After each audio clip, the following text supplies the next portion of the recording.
She also had a question about the food. Okay. How did you deal with the food change when you went there? Is the food extremely different? And what would you recommend to eat if you went over there? Okay, this is good. Okay. My first week, I got super sick and almost went home from Japan because I ate something. I think I ate undercooked pork.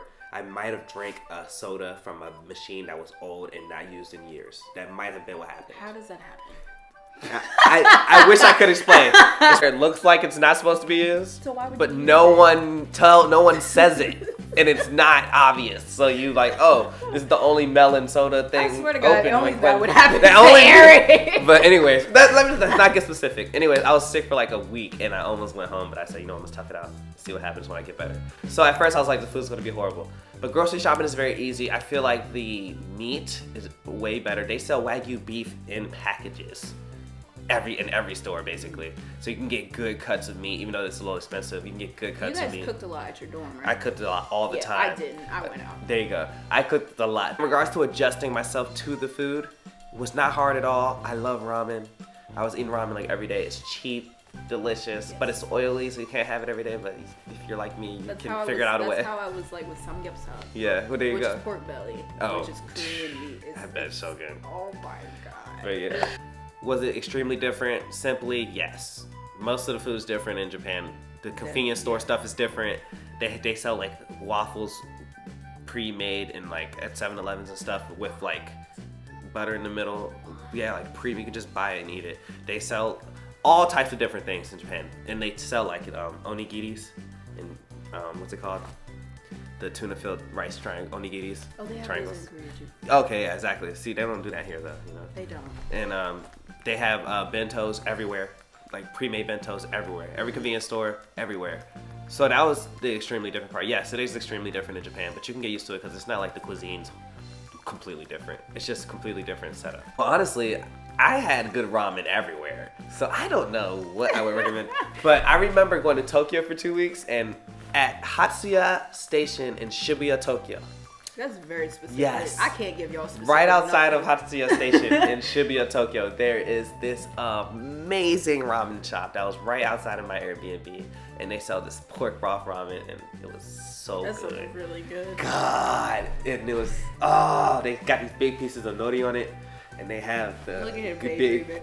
I'm thinking about it. It's in my, it's in my right. face right now. I have a disease Yes. in my stomach, Yes. which is what happened with the whole surgery thing. Yes. And so I had to be careful of what I ate. Yes. However, my condition actually got better when I ate the Korean food. Wow. Because, yeah, crazy, right? That's crazy. My condition got better Yeah. due to the Korean food that I was eating. Wow. And so when you go to a different country, it's naturally going to be different. The food will naturally be different. It's up to you whether or not you want to try it. When it comes to Asian food, they do all their stuff right here, like right in front of you. All of so that's a fact. That is like, a fact. all the meat is cooked right in front of you. Most stores I went to, everything is fresh, cooked right there instantly in front of you. Ooh, you just reminded me of something. Keep going. There was this one. It was like a red meat, and it was like in a red sauce, and it tasted good, but it just didn't stay down. And then it came up, and then I was fine. By the way, spoiler alert: when I go back to Korea, I'm gonna have a food segment. Just letting y'all know. Wow. Yeah. I love that. I'm just gonna have a food segment. So I'll give you a specific spot once I get there. There you go. Recommend the old-fashioned Korean barbecue because the meat melts in your mouth and it's cheap, and that's where we went to almost every day. Oh my God, I'm just like, whew. I'm getting hot thinking about it. I can answer this question forever. Recommendations. I said ramen. Let me just throw out like 3 names before I end this. Torikizu. It's a like chain bar, cheap, good food, whatever. Everyone should go to Toriki. Kirinjo, right across the street from Kansai Gaida University. Amazing soba noodles without any broth or anything. It's just the noodles, an egg, and like some bamboo shoots, and you pour in the meat, of course. And you pour like oil on top of it. You mix it all up. It's the best thing you'll ever eat in your life. He's getting way more specific than I thought. Yeah, I just had to throw out my favorites. 2 of my favorites, Kirinjo and Toriki is really good. Korean barbecue is just hands down my favorite because you get the meat, not only the meat, but in most Korean they have Korean barbecues everywhere. Yeah, same in By Japan. the way, Same in Japan. you literally can close your eyes. Yes. spin around, and you'll find open something. it, and you'll find something. Same thing in Japan. And all of them are delicious. It just depends on how much you want to pay. Same thing in it's Japan. Literally all price. Same exact taste thing. is. Eddie, we gotta stop. We're gonna move on to the next I want to go. I know, I want to go back. Next person, Grackle Jen. Yes, Jen. Hi, Grackle Jen. Hi, Jen. My degree is Asia Pacific Studies with Korean and Chinese language. Wow. That's dope. And I will be spending my 3rd year studying in Korea. So I was wondering what living in Korea for an extended period of time is like. Ooh. Which is a very broad question. Yeah, broad Mainly socially, because I'm the type of person who would stay in the house unless I need to leave. So do you have any tips of how to make new connections or what type of activities people in Korea do to meet new people and stuff like that? Basically any other life tips for living in Korea. Wow. And this can be definitely put for Japan too. Yeah, I can answer it a question. little bit, but that is a great question. Did you want to go first since it's Korea Korea specific? I'll go first since it's Korea specific. When you travel abroad, fix your mindset first. Mindset comes first, okay? Because one, you have to go into a new area, and it's a foreign area. I went by myself, alone, just me. And for some people, that's very scary. For me, I don't care. So I just kind of went over there. I already had the mindset that I wanted to go to Korea. I already had the mindset that I wanted to do as much as I could when I got there. So that's the type of person I am. But naturally, I don't go out much. You can ask him. I'm a grandma. I really don't do that much. So I can understand when you say, hey. I mean, it's true. You never come out with I mean, it's because I'm like always busy, like yeah, doing something. And I was for the always last studying. 2 years. I mean, it's crazy. Well, I can understand what you mean by like just being inside all the time or not being like as socially outreach. So I get it. So this is what I'm gonna say. When I went over to Korea, the way that the language program was set up, I couldn't do it. So my biggest thing was I couldn't. It didn't fit into my schedule. I wanted to learn Korean as much as possible while I was there. And the only way that I could do that is if I talked to random people in Korea. Because I couldn't take the class. I purposefully stayed away from anybody that spoke English because I didn't want to hear it. Because I really wanted to soak up as much Korean as I possibly could. And so it actually really did improve. Do you remember Tony? Hi, Tony. I love Tony. He's gonna watch this. I hope I so. remember you, bro. I love you, Tony. The Korean Tony? Yeah, I love that guy. So I have a friend who was an exchange student. His name was Tony. He was here for a year, and he helped me like learn Korean. And so when I went over to Korea, of course we met up, and he told me that my Korean had improved tremendously. Even though I was only there for like 3 or 4 months. Or random people that I met on the street, and they were like, how long have you been here? 2-3 years? I was like, no, I've been here for about a month. So when you want to make new connections and new friends, it's the same here. It's just amount of how much confidence that you have in yourself. Or do you want to make new friends? Okay, go ahead. Go out, go speak to people. I think the easiest probably is when everybody is out and drunk, because that's when people get really loose and happy, and Korean people really start opening up. That's just my experience. That's how it was for me. Almost all Korean people started to open up more. But that's really anybody with alcohol, basically.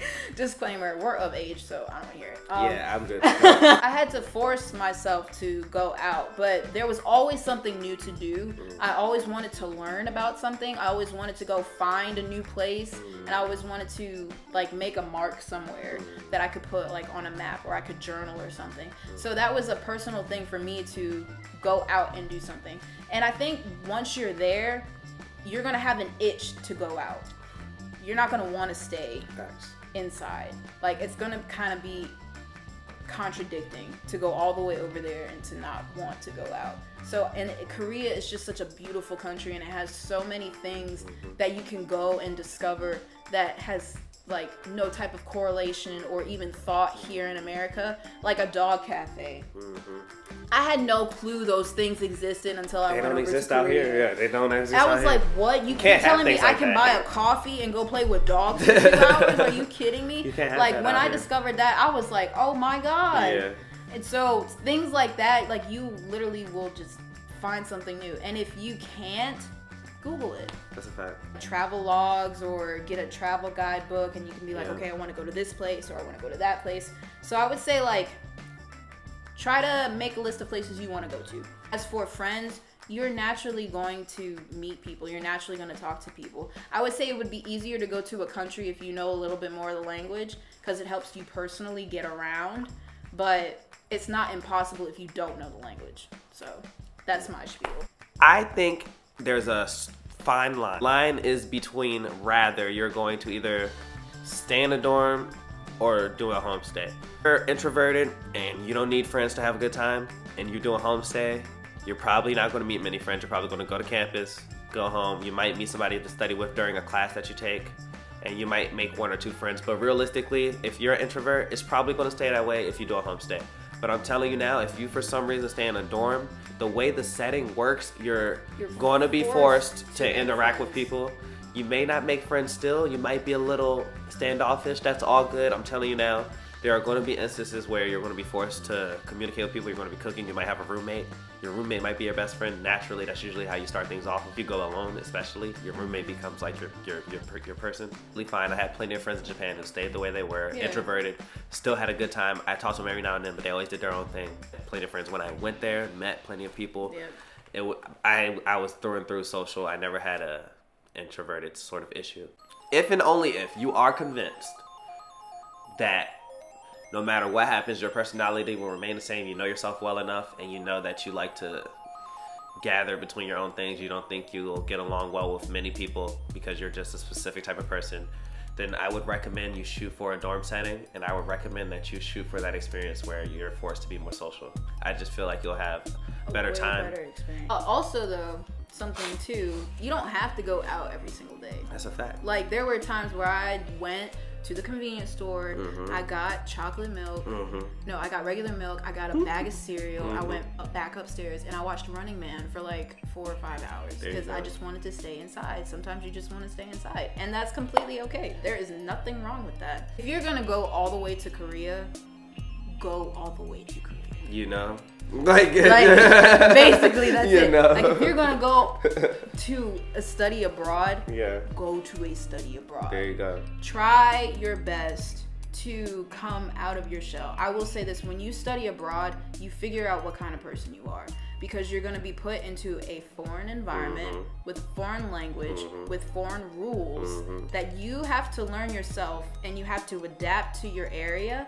And that is where you figure out what you like, what you don't like, what you tolerate, what you do in different situations that may be emergencies, that may be slip-ups, that might be panics. Like, you really figure yourself out because you have to, and you have to adjust to where you're at. That's true. So I think it's a beautiful growing experience. I think it's a great opportunity for people to push themselves, especially if you want to get out like that, if you want to become more social.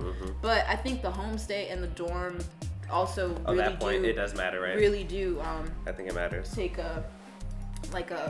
it pushes one way or the other, really, at the end of the day. But you make the abroad what you want. You make the study abroad what you want. It's up to you how much you want to go out. It's up to you how much you want to go and meet other people. It's up to you how much you want to experience that country itself. Because I met plenty of students that were there, and they were like, oh, I'm just here. Huh? What you mean you're just here? They're literally just not there, not excited, experience. And I'm like, bro, you're in Korea. What do you mean? And you literally have some people that are just there to be there. They're not there to be immersed. They're just there to exist. So it really depends on what kind of person you are yourself. So I hope you guys enjoyed the first Let's Talk session. Yes. Please drop more questions. I like this because we didn't cover everything, and there's plenty of room for many other questions. Plenty of room. Plenty of room. Like, we could talk about. I could name 10. For hours. I could name 10 things we could talk about. We literally could. Yeah. We like. Absolutely. So if there's something that may have come up in your mind as we were speaking on something, you're like, I wonder what would happen if they talked about this, or I wonder if this could happen, or I wonder if this did happen. Go ahead, put it down in the comments. Like, this is not supposed to be a one-stop show. for just this one video. And please ask specific questions too. Like, ask very hey, specific have you ever questions. been here? Do you know about this place? I can be like, even if I never heard of it, I can be like, no, but my friend been there and he told me this, and I can compare it to this place. Like, it can start off. Or you can ask us like practical things, like how did you deal with money? How did you deal with the metro system? How did you deal with the bus system? Like, very true.